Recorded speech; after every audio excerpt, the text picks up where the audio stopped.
what it was that made me think of this movie the other day, but I decided to watch Austenland. I had seen it before a few years ago, I think it was on Netflix. All I could remember from it was some guy in a barn singing "Suddenly" and being fairly disappointed in the ending. So I watched it again and I realized I think I watched this movie wrong. This is a movie that is aimed at North American women who enjoy Jane Austen. They're probably an Anglophile. They really love the Pride and Prejudice, Mr. Darcy, brooding, handsome man who's got a heart of gold underneath it all, which for all intents and purposes should be me, but seemingly not. If you don't know what I'm talking about, Austenland is a novel by Shannon Hale, that's her name. In 2013, it was turned into a movie starring Kerry Russell, Jennifer Coolidge, J.J. Fields, and Bret McKenzie. Kerry Russell plays Jane Hayes, an American woman in her 30s, I think. She's single, she's been unhappy in love, a woman with a lifelong obsession with everything Jane Austen, and more specifically, Pride and Prejudice and Mr. Darcy.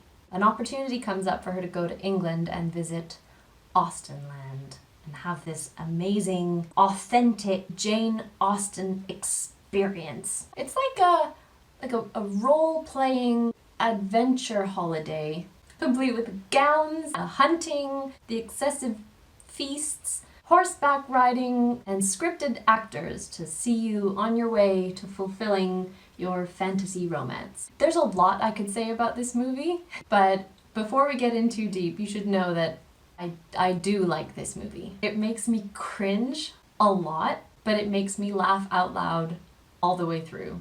But the whole point being, this story didn't work for me. Me specifically. I am a North American woman in her 30s. Ooh, that's uncomfortable. I love Jane Austen stories, I love England, and I love romance. So this should work for me. The trouble is, I think, the character Jane and we don't want the same things. And this is something that I've thought about as I'm working my way into my 30s. I feel like I'm entering that world of Hallmark movies and romances and romance novels that they're designed for me, you know? But I'm seeing these things that are targeted to my demographic, and I'm realizing just how out of touch I am. Obviously, this doesn't mean everyone who's this target is going to be enjoying the same thing. Obviously not. But I just find it interesting to look at what's sort of intended to be sold to me, or at least what has done in the past. I'm thinking along the lines of Bridget Jones, that kind of thing, you know, what's expected of her, and sort of attitudes, societal attitudes about women in their 30s. What are we supposed to appreciate? What are we supposed to be like? Long story short, spoiler alert, she winds up with her Mr. Darcy, the Mr. Darcy character. So the movie involves a lot of fantasy versus reality, playing around with what's pretend and what's real. She arrives at Austenland and there's a wee problem. Too many ladies. You've got Jane, you've got Lizzie, Miss Charming, played by Jennifer Coolidge, masterfully done, and Amelia Hartright. As far as the men go, there's Colonel Andrews, who is near immediately paired up with Miss Charming. And of course, you have our resident Mr. Darcy, Henry Nobley, who we would have believe is paired up with Miss Hartright. Her assigned class of her elite package would sort of put her on par with a Mr. Darcy type. So with all that, our dear Jane begins to fall for Martin, the groundskeeper. Martin is a really interesting character because he's sort of the outsider.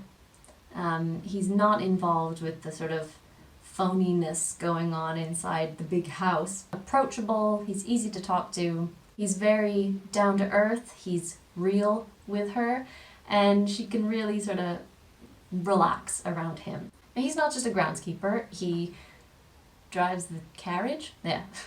He looks after the gardens, he looks after all of the birds. Taxidermy. He's the stable boy, and he is a terrible saxophone player. And this is where it all went wrong for me, because I fell for the stable boy. But the big twist, all of that was scripted. He's just an actor doing his part. But the Mr. Nobley guy, he's not really an actor. He's there supposed to be an actor, but he's really not good at it, and he actually falls for her. So the big mishmash of it all together, she winds up with Henry Nobley, Martin's a skis, and it all shakes out in the wash. But that didn't do it for me. So I think part of this whole target demographic thing kind of depends upon you wanting the Mr. Darcy. Brooding, mysterious, serious, but romantic and sort of sweep you off your feet type of romance, which if that's what you love, if that's your fantasy, go for it, enjoy. But for me, that is so not my fantasy. So I went through watching this movie and this Martin character comes up. I was so thrilled to see a character like that before the whole twist at the end. He's open and he's fun. They go for a picnic, they go along on a boat ride, he shows her all the behind the scenes stuff. A little bit of teasing, but not too much. Makeouts and the bulrushes. It looks like she has a blast with him. The whole sort of introduction scene in his little barn shed thing, that is right up my alley. Slow dancing to cheesy 80s music. Oh, that's a thing. This movie's soundtrack is fantastic. It definitely goes in with the target audience. Cheerful contemporary pop with a heavy dose of 80s jams. Got Billy Ocean, Suddenly, Betty Davis Eyes, Heaven is a Place on Earth, and Nelly's Hot in Here dropped in for good measure. But the Mr. Darcy character, I've always had a problem with. I genuinely don't get what's appealing about someone who is standoffish, closed off, unimpressed, proud, mysterious. See, I don't want to do the digging. I do not want to have to work to find out what you're all about. There's a common thing in both Pride and Prejudice and in this movie as well, where Lizzie in Pride and Prejudice and Jane in Austenland say that they're trying to figure the Mr. Darcy character. They're trying to figure him out. Lizzie does this through conversation while they're dancing, Jane through sketches. I guess I've been trying to figure you out. I guess for some people that's part of the fun, this whole thing of delving in and finding out more, but I really don't want to work that hard. Another thing about Jane and her fantasy, I guess, is that she has sort of clung to this fantasy her whole life. And in that way, she stays quite girlish, maybe a little bit childlike. Not totally. I mean, she's a grown-up woman, but when it comes to romance, this whole thing of doodling in her book, it's all very young. I think it's cool to look at the three main female characters and how their sort of intentions for this holiday are different. So you've got Jane. I almost feel like visiting Austenland was a really bad idea for her. Even though it all works out in the end, she finds her guy, blah, blah, blah, it's fine. But I think she went in with a different intention. She wanted to experience Austen's world. But I think for what she really wanted, it was never going to be right for her. It was never going to give her what she wanted. I mean, even though it seems really authentic, it's so phony. You look at the sets and they're gorgeous. This whole movie is amazing to look at. Really, really great. But it's so over the top. It's not her Pride and Prejudice. It's not even Pemberley. It's so over the top and hyper saturated with Austenish things, but just so much. Then you've got Jennifer Coolidge's character, Lizzie, or Miss Charming. She's interesting because she definitely represents the brash, loud, obnoxious, but ultimately kind American fan. But she's not even really a fan. She doesn't seem to know what Pride and Prejudice is. What's that? She knows Mr. Darcy, She refers to Austenland as the Darcy place. She is there for the fun, not for the authenticity or anything like that. She's there to have fun. She's there for the men, the dresses, and the ball. And she's not there for romance exactly. Ultimately, she also doesn't get what she wants, because I think she wants a fling. And she doesn't get it, because it's not allowed. Probably the best part about her character growth is that ultimately she buys the place and turns it into this disgustingly tacky amusement park. But, I mean, go forth and do it. Women entrepreneurs, I support you. And then we've got Amelia Hartright, and she wins, really. She's a returning visitor to Austenland. She's been before. She gets so into it that her character is ridiculous. And this like weird kind of floaty dancing, she's just so over the top and great. Austenland was made for her. She can tell the difference between real life and fantasy. And she has a very clear divide there. She wants the excitement of Austenland and this romance, and it works for her. She gets her fantasy, has the start and finish. That's her holiday time, and she wins. But Jane was expecting something life-changing. She got it in the end, because that's how the story ends, but I don't think this is the right kind of place for her. Do I think it would be the right kind of place for me? Maybe. But I think if what happened to Jane happened to me, where I was tricked into thinking that I was falling for a real person, only to find out in the end that all of that was pretend, I would have been shattered. Jane takes it really well, and it works for her because, really, she's been falling for Mr. Nobley. I don't know how. This is the weirdest thing. I don't know how we're supposed to fall for Mr. Nobley, really, because the movie shows very little of them actually engaging with each other.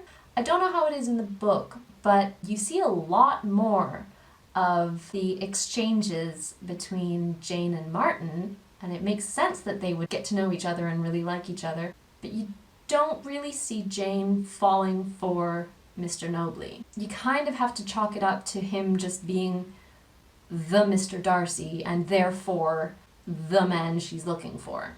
Do you know what I mean? You see him falling for her a little bit, but you still don't really know why, because you don't really get to see the real Jane. They do have an exchange at the end. Jane points this out, and she says, you don't know me, you know Miss Erstwhile, her character name. And he says that it's clear that neither of them are very good actors. And okay, fine, fair, but I don't know, I feel like they kind of spring that on us a little too late at the end.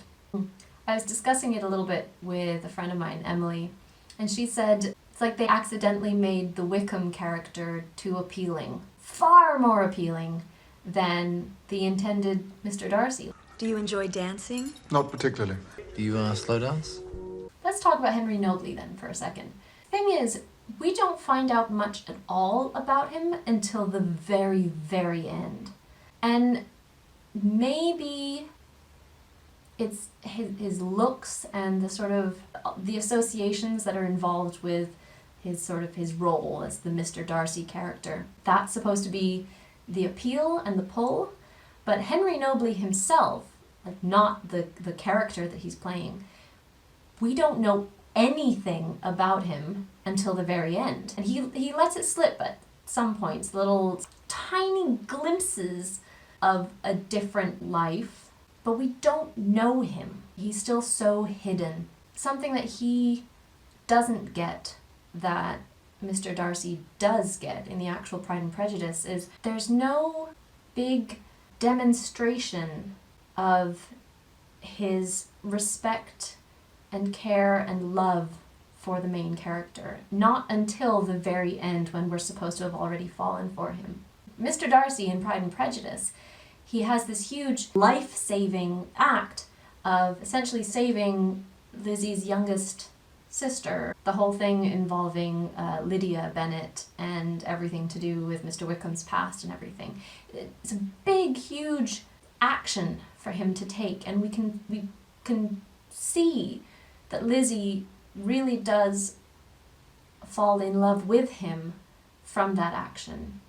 Because honestly, up until then, it's just sort of surface level, whatever. Yeah, he's handsome, and he's got a great big house, Pemberley, but she's not in love with him. Whereas Mr. Nobley doesn't do anything until the end. Until the very, very end, when he makes this huge gesture of getting on a plane and flying across an ocean to see her. But at that point, we're supposed to have already fallen for him? Hi, Editing Jenny here. I just wanted to jump in with a little extra something about Mr. Nobley that I somehow didn't realize the first couple times I watched the movie, and that is that he does have a Darcy-like thing that he does, and sort of an unseen action, when he convinces Miss Hartright to take the rap for the found cell phone, contraband cell phone that belongs to Jane, thus preventing her from being sent home, from breaking the rules. But, one, I don't know how he even knew that they found the cell phone, but if she got sent home, it's her own fault. I mean, you gotta play by the rules there, Janie, alright? Nevertheless, I couldn't miss this one out, so there you go. He does have one. He does have a Darcy action. Make of that what you will. So she does ultimately fall for him, but that's not the same kind of gesture, I don't think. That's not the same kind of action. And if we're going to do this comparison, comparing Mr. Wickham in Pride and Prejudice to Martin, they are not comparable. One of them, Mr. Wickham, is a genuinely shitty guy, but the other is just an actor doing his job. Martin doesn't do anything wrong. He's an actor performing his role at his job. Could he have found a moment to really open up to Jane when he discovered that she was actually probably falling in love with him? Yeah. Is he allowed to do that contractually for his job? No, I don't think so. Would it have been a good guy thing to do? Yes. When you notice that there's real feelings there, yes. And he does recognize at the end, but he's not a bad guy. Other than being a bit of a boy toy, he doesn't do anything wrong. So he still is my fave. Me again, with a couple extra things I discovered about Martin upon rewatching the movie while editing. Someone has to make the case for Martin, and it might as well be me. First, it's not easy to tell where the real person Martin ends and the character begins. We get a few moments of the supposed real guy towards the end, and he seems kind of douchey and arrogant. No rest for the gorgeous. But that's about as bad as it gets. Anyway, he's a little hard to believe. Sorry, Bret. But the scripted version, again, it's not clear how much of it was scripted. The scripted version is one hell of a stand-up guy. See moments of furtive friendliness and kindness. Good luck. Thanks. Also consent. The slow dancing in the cabin is not without permission. And even their first kiss is first requested, and then, a super tiny detail I know, but apparently this is what I do now, even when he's leaning in for it, he pauses to check if it's okay. She smiles, and then he goes for it. I promise I only watched this scene a few times. I haven't quite lost it. Yet. In general, he's so attentive to her in a non-intimidating way, and it's kind of refreshing to see. I'd also like to put forth some appreciation for the fact that he, the real Martin or the character, we're not totally sure, states what he wants. He doesn't go mussing around with mixed messages. He says he's really into her and wants to spend some time away. And later at the airport, he says, I'd still like to spend the night together. it might not be what she wants, but at least he's being clear. and I know I appreciate that in a partner. This has been more effort than I intended to put into a character analysis, probably more than anyone working on the movie did, but that's what you do in lockdown, I guess. Maybe my conclusion from this is just that Bret McKenzie is far too charming for his own good. And it worked on me, man. It worked on me. So how did I feel at the end? I felt betrayed, disappointed, and I felt a little bit like I was sort of forcing myself to believe that these two people were actually in love. When I finished watching this the other day, I decided to head to my favorite place, Tumblr, because I was certain that there had to be other people who felt the same way I did, that wanted, you know, the Martin story, right?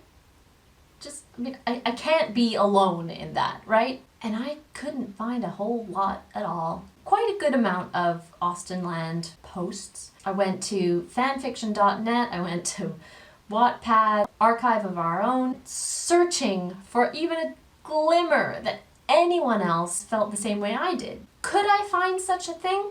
No. Maybe 3 gift sets. So this made me feel very strange. And this is kind of why I'm making this video. There must be someone else out there who didn't want the Darcy ending. Am I salty? Yes. Has this video been 20 minutes of me waffling off on tangents because a movie didn't end the way I wanted it to? Maybe. Do I require a fanfic rewrite of the ending? Yes! Yes, I do! Please.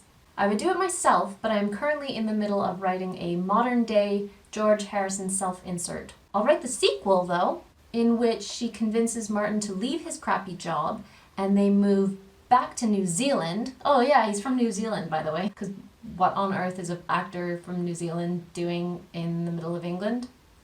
I don't know. He takes her back to New Zealand and they live in this little cottage or something on like a hillside, grow all their own vegetables, and she learns to swim. That's my storyline. I think it's that I feel very out of touch with what I presume I was supposed to feel. For such a light and silly and totally not serious movie, it definitely served as like a launch pad for me to consider so much about myself, about societal expectations of me. It's great fantasy fodder. Something extra cool about this movie was written, directed, and produced by women, and that is pretty damn cool. Okay, that's it. That's all. So this was a different kind of video, I hope you don't mind. I just thought I'd share my reaction, I guess, and just some thoughts that I had about this movie.